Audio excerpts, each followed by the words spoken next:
नमस्कार शेतकरी बंधूंनो, माझी शेती माझा अनुभव. मी Balasaheb Gunjal, Gunjal hitech farm and nursery संचालक, मुक्काम पोस्ट दैठणी गुंजाळ, तालुका पारनेर, जिल्हा अहिल्यानगर. आज आपण हिवरे बाजार येथील प्रगतशील शेतकरी राहुल पवार यांच्या शेतामध्ये आलो आहोत.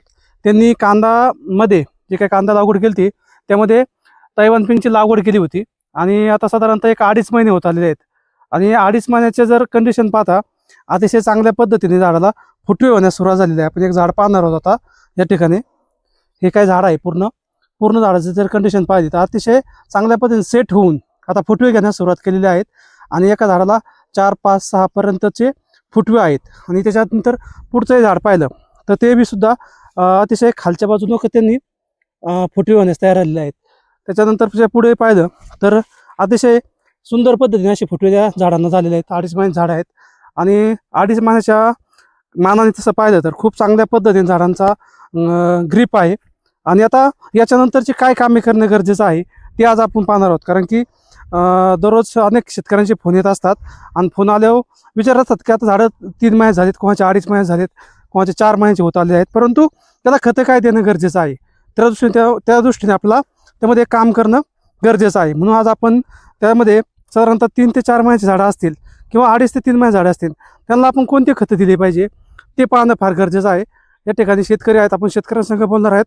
राहुल, काय वाटतं साधारणतः हे 3 महिने झाड झाले, आता 2.5 ते 3 महिने झाड झाले आहेत, कसं आहे त्याची ग्रीप, कसं काय झाडांची ग्रीप? तर चांगलीच आहे. त्याला फक्त आता हे लिंडी खतन तेवढंच भरलेलं आहे, दुसरं काहीच नाही दिलं. वर डोटे एक दाना सुद्धा दिलेला म्हणजे या ठिकाणी त्यांनी शेणखत भरलेलं आहे आणि बाकी दुसरं काय नव्हतं दिलं. त्याच्याबरोबर आता जे काय कांदा आहे, कांद्याबरोबर त्याला पाणी बसतंय आणि काही लिक्विड खतं पण सोडली होती 19 आणि 1261.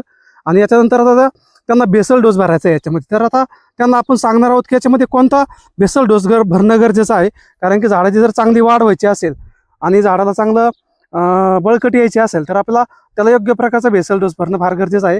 आता हे झाड जर पाहिलं तर अतिशय सुंदर त्यांनी फुटवे घेतलेले आहेत आणि हे फुटवे जर वाढवायचे असतील तर त्याला योग्य प्रकारचं बेसल डोस पडणं फार गरजेचं आहे. तर याच्यामध्ये आपण काय बेसल डोसमध्ये घेऊ शकतो आणि काय देणं गरजेचं आहे. तर साधारणतः 2.5-3 महिने झाडं झाल्यानंतर लागवडीपासून सुरुवातीला थोडेसे सेट होण्यामध्ये आणि फुटवा घेण्यामध्ये 2.5-3 महिने घेतच असतं झाड.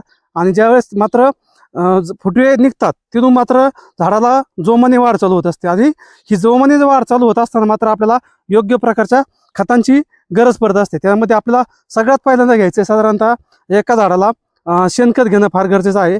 त्याच्यानंतर शाखीय वाढ होण्यासाठी आपल्याला 24-24-0, त्याच्यानंतर कोंबडी खत आणि मायक्रोन्यूट्रिएंट आणि त्याच्याबरोबर दाणेदार ह्युमिक, अशा 5 घटकांचा जर आपण एकत्रित वापर केला आणि झाडाच्या जे काय हे झाड आहे ह्या झाडाच्या राऊंडवरती जर आपण खत टाकलं पूर्णपणे तर निश्चित स्वरूपात त्या झाडाला त्याचा फायदा होऊ शकतो. आणि येणाऱ्या काळामध्ये अतिशय चांगल्या पद्धतीने झाड आणि तो काय बाग आहे तो बाग उभा राहण्यास मदत होणार आहे. कारण की यांनी कांद्यामध्ये लागवड केली आहे, कांद्याचा सुद्धा वाढ खूप चांगली आहे.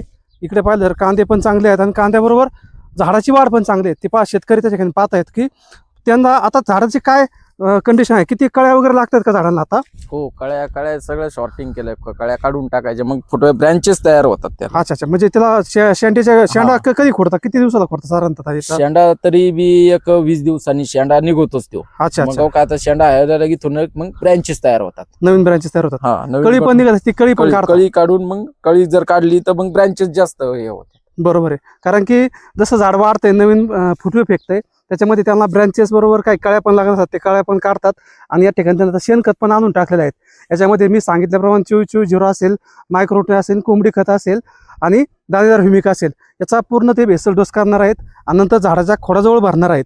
आणि कांदे निघाल्यानंतर पुन्हा एकदा त्याचा पुढचा बेसल डोस भरणार आहेत, का जेणेकरून झाडाला पुन्हा पुढच्या वर्षीपर्यंत कुठल्याही प्रकारचं खत द्यायचं नाही, तेच त्यांना त्याचा वर्षभर पुरणार आहे. आणि त्याचा फायदा त्यांना पीक वाढीसाठी होणार आहे. आणि पीक जसं तुमचा बाग वाढणार आहे फास्टमध्ये त्याचा शेतकऱ्यांना फायदा होणार आहे आणि पीक बाजारामध्ये लवकर येण्यास मदत आहे. म्हणून अशा पद्धतीने आपल्याला साधारणतः 24-24-0 जे काही खतं असेल ते दाणेदार घेणं काय फार गरजेचं आहे. त्याच्याबरोबर मायक्रोन्यूट्रिएंट घेणं फार गरजेचं आहे आणि दाणेदार ह्युमिक आणि त्याच्याबरोबर कोंबड खत आणि शेणखत, अशा 5 खताचा जर आपण याला सुरुवातीला छोट्या खाली एक बेसल डोस भरला तर निश्चित स्वरूपात पहिल्या 6 महिन्यापर्यंत त्याचा फायदा होत असतो. आणि नंतरच्या काळात सुद्धा एक बेसल डोस भरणं फार गरजेचं आहे. असा वर्षभरामध्ये जर आपण 2दा त्याला खत दिले तर निश्चित स्वरूपात आपल्याला त्याचा चांगला फायदा होईल आणि झाड वाढीस मदत होणार आहे. धन्यवाद.